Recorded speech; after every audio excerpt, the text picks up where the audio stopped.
Start.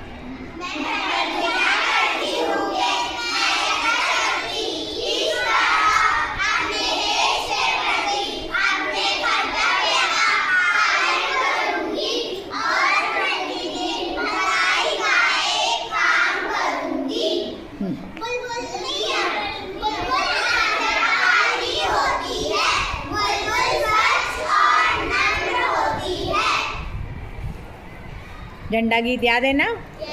और क्या है? प्रार्थना भी याद है ना आपको?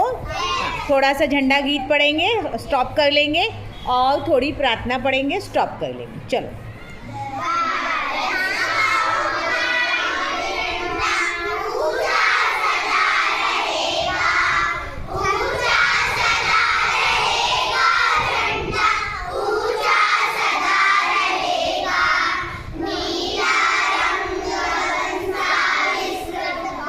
Stop stop stop. प्रार्थना।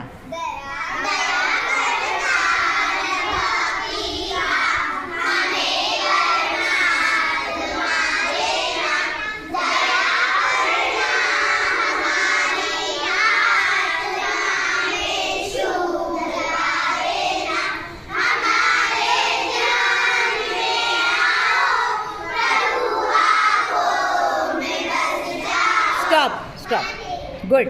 सभी कुछ याद रखना है, अब एग्ज़ाम जल्दी आने वाली है आपकी, ठीक है ना? नोट्स की प्रैक्टिस हो गई साहब? बैंडेज भी सीखना है। हाँ, आती होगी तो और प्रैक्टिस करो, ठीक है? Good, very good.